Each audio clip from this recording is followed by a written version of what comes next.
Të dashur dëgjues, në videon e sotme do të flasim për inteligjencën artificiale dhe robotët. Inteligjenca artificiale. Inteligjenca artificiale është një metodë për të bërë një kompjuter, një robot të kontrolluar nga kompjuteri ose një software të mendojë në mënyrë inteligjente si mendja e njeriut. Inteligjenca artificiale realizohet duke studiuar modelet e trurit të njeriut dhe duke analizuar procesin njohës. Inteligjenca e përgjithshme artificiale, ose shkurtimisht AGI, i referohet një forme të inteligjencës artificiale që është e aftë të kryej apo të mësoj çdo gjë njohëse që karakterizon njeriun apo gjallësat e tjera. Krijimi i një inteligjence artificiale të përdorimit të përgjithshëm është një nga synimet kryesore të kompanive si OpenAI, DeepMind dhe Anthropic. Ky koncept është gjithashtu një temë e rëndësishme e fantashkencës dhe e parashikimeve për të ardhmen. Me rritjen e teknologjisë robotike, jeta e njerëzve është bërë më e lehtë dhe shumë punë të vështira tani janë zëvendësuar me disa komanda të thjeshta kompjuterike. Robot fshes. Ky robot bën të njëjtën punë siç bën fshesa me korrent. Vetëm në këtë rast, ajo realizohet në mënyrë automatike dhe ju nuk do të keni nevojë të orientoni fshesën në sipërfaqen e dyshemesë. Roboti është mjaft i zgjuar sa di të orientohet, të mos përplaset me mobiljet dhe të sigurohet se ka fshirë çdo cep të shtëpisë. Roboti prerës bari.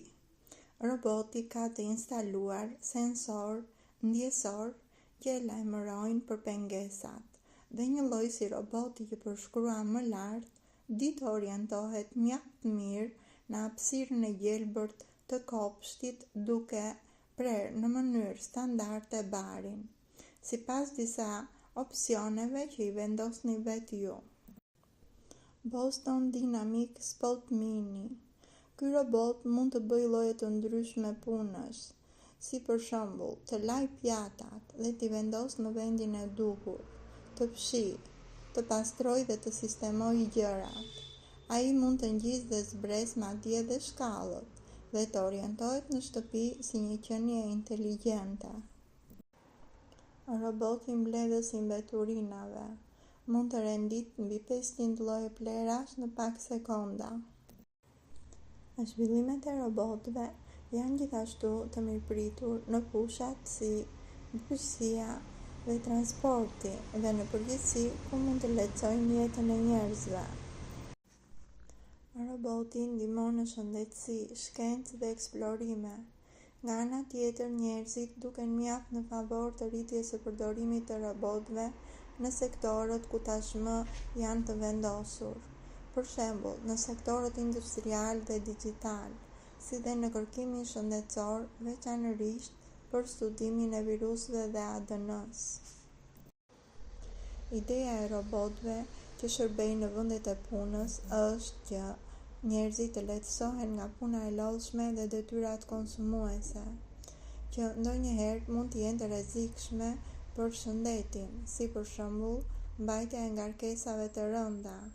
Këta robot e bëjnë punën më të këndshme për njeriun. Për Unitet Robotik Group, robotët nuk do të zëvendësojnë kurrë njerëzit. Megjithatë, ata do të bëhen të nevojshëm në vendet e punës për t'u lehtësuar punën njerëzve dhe për t'u përgjigjur ndryshimeve demografike. Fjala robot do të thotë punëtor. Roboti është një pajisje elektromekanike që zëvendëson njeriun në kryerjen e punëve të ndryshme. Këto punë roboti i kryen vetvetiu ose i udhëzuar drejt për drejt nga njeriu. Robotët mund të jenë të lëvizshëm ose të mbërthyer në një vend. Sot, ata përdoren kryesisht për kryerjen e punëve që janë shumë të rrezikshme, si për shembull në pastrimin e mbetjeve atomike. Robotët përdoren për punë të rënda ose të vështira, për të kryer nga njeriu. Robotët kryejnë edhe punë që kërkojnë përpikmëri të madhe, si për shembull në prodhimin e çipave të automobilave.